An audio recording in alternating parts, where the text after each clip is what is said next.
Baik, selamat pagi, siang, sore. Perkenalkan nama saya Devri Akbar Mustariansyah. Pada kesempatan kali ini saya akan mempresentasikan mengenai ujian akhir semester saya dengan mata kuliah Digital Inovative Entrepreneurship dengan dosen pengampu Ibu Ratih Anggoro Wilis, SEFM, CDMS, CPOD.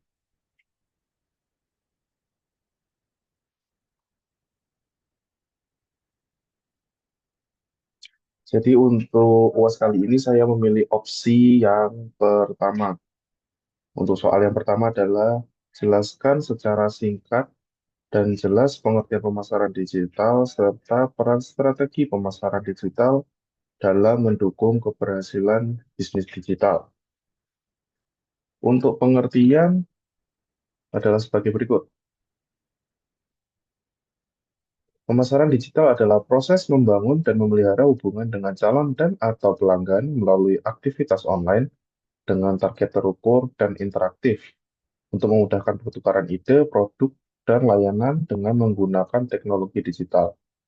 Ada arti dalam sumber lain dikatakan bahwa pemasaran digital memiliki seluruh aktivitas pemasaran yang memanfaatkan media dan teknologi digital seperti website, media sosial, mesin pencari, email, dan aplikasi untuk menjangkau, berinteraksi, serta membangun hubungan dengan konsumen secara lebih terukur dan secara personal.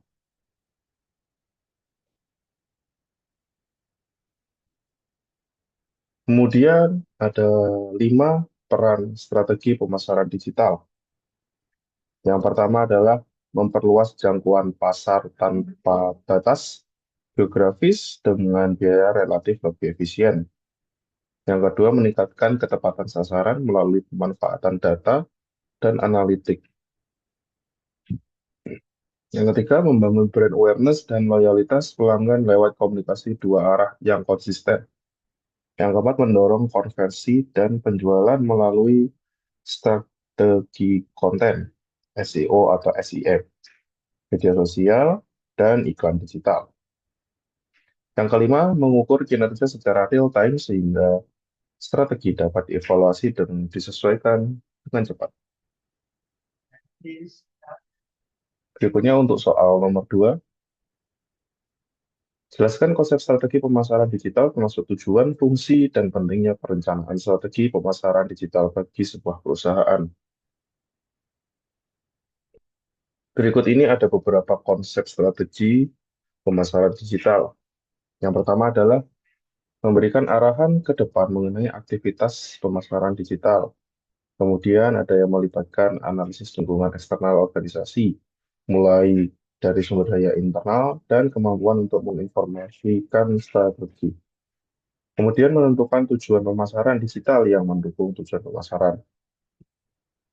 Kemudian melibatkan pemilihan opsi strategis untuk mencapai tujuan pemasaran digital dan menciptakan keunggulan kompetitif diferensial yang berkelanjutan. Kemudian merumuskan strategi untuk mengatasi berbagai opsi strategi pemasaran seperti target pasar, posisi, dan spesifikasi dalam pemasaran. Kemudian membantu mengidentifikasi strategi mana yang tidak mampu dikejar dan taktik pemasaran mana yang tidak cocok untuk diterapkan. Dan ini adalah tujuannya. Yang pertama, tujuan itu harus spesifik. Yang kedua, tujuan sebagai ukuran keberhasilan. Yang ketiga, tujuan yang dapat dicapai dan relevan sesuai dengan kemampuan bisnis. Yang keempat adalah tujuan perlu adanya kerangka waktu dalam pencapaian tujuan tersebut. Kemudian ini adalah fungsinya. Strategi pemasaran digital berfungsi sebagai pedoman bagi bisnis dalam merencanakan, melaksanakan, dan mengendalikan aktivitas pemasaran berbasis teknologi digital. Melalui strategi yang tepat, perusahaan dapat menjangkau konsumen secara lebih luas dan spesifik sesuai karakteristik pasar.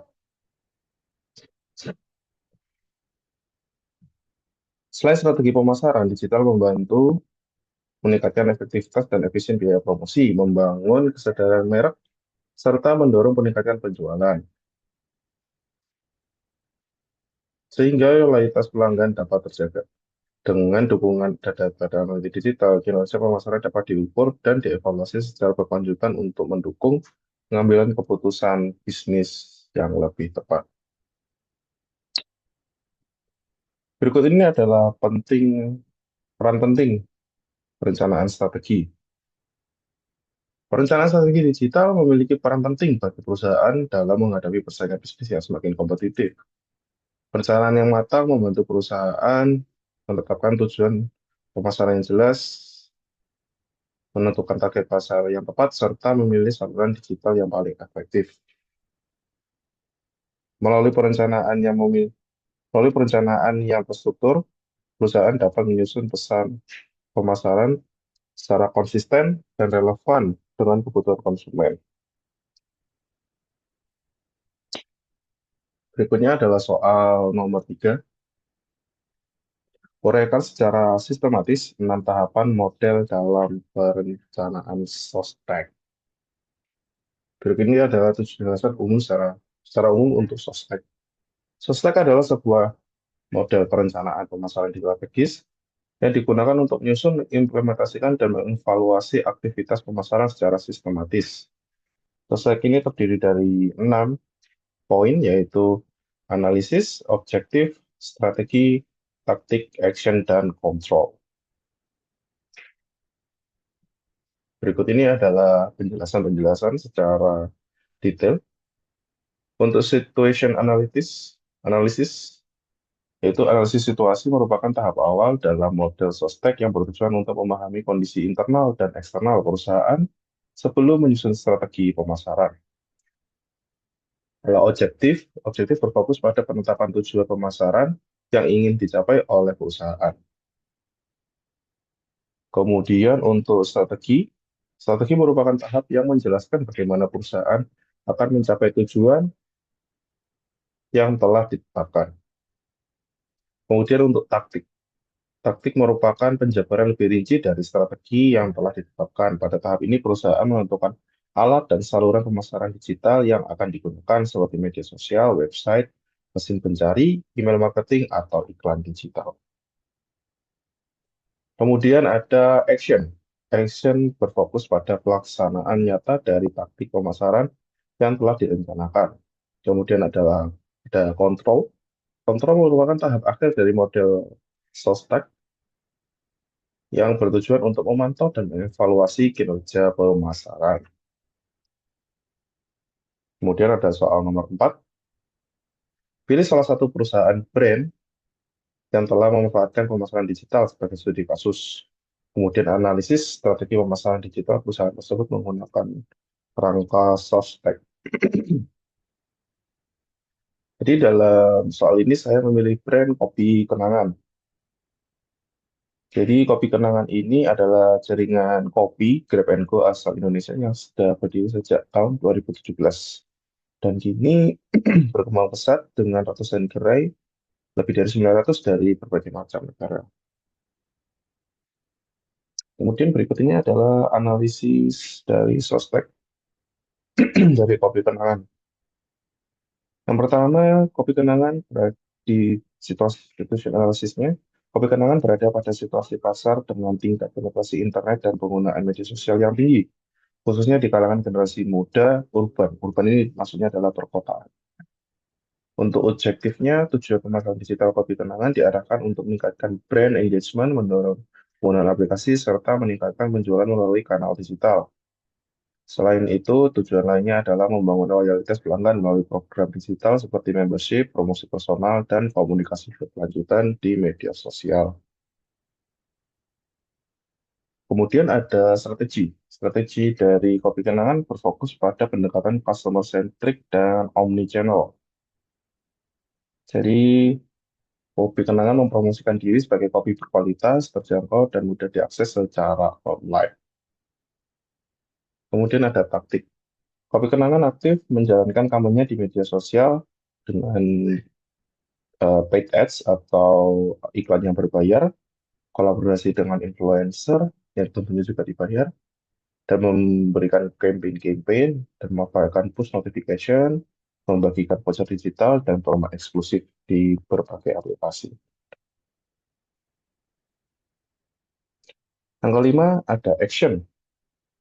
Implementasi pemasaran digital dilakukan melalui koordinasi tim pemasaran, tim kreatif, dan tim teknologi. Konten digital diproduksi secara rutin dan terjadwal. Iklan digital dikelola berbasis data, serta sistem aplikasi terus diperbarui untuk meningkatkan pengalaman pengguna. Kemudian kontrol. Kontrol pemasaran digital kopi kenangan dapat diterapkan melalui pemantauan Key Performance Indicator atau KPI, seperti engagement-nya berapa, media sosial, di berbagai macam media sosial, plus conversion rate. Jadi ketika menonton, dan beli itu berapa, dan transaksi digital dalam jumlah berapa saja dalam satu hari tersebut. Kemudian, soal yang nomor 5, rekomendasi strategi pemasaran digital yang dapat diterapkan atau ditingkatkan oleh perusahaan tersebut.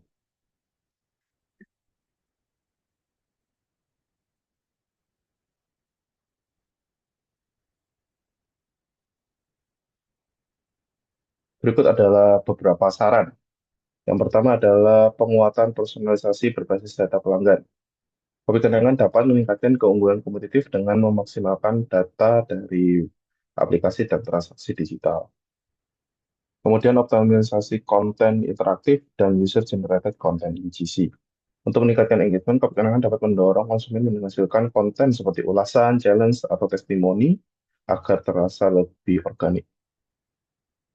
Kemudian pengembangan program loyalitas digital. Program loyalitas digital dapat ditingkatkan melalui pendekatan permainan game, seperti sistem poin bertingkat, badge, atau misi pembelian tertentu.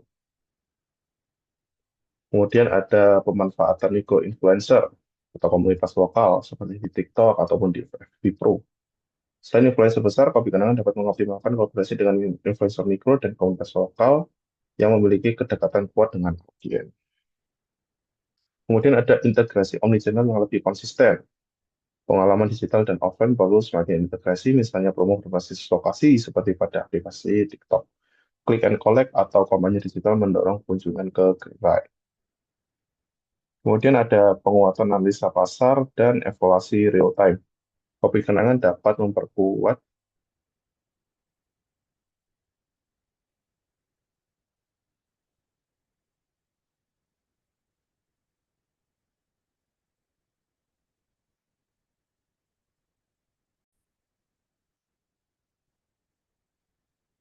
penguatan analisa pasar dan evaluasi real time. Kopi kenangan dapat memperkuat keunggulan kompetitif dengan pengambilan keputusan berbasis data secara real time. Kemampuan merespon tren dengan cepat menjadi faktor utama, pembeda utama dalam persaingan kopi industri digital yang dinamis. Baik, begitu saja. Terima kasih telah menyimak. Wassalamualaikum warahmatullahi wabarakatuh.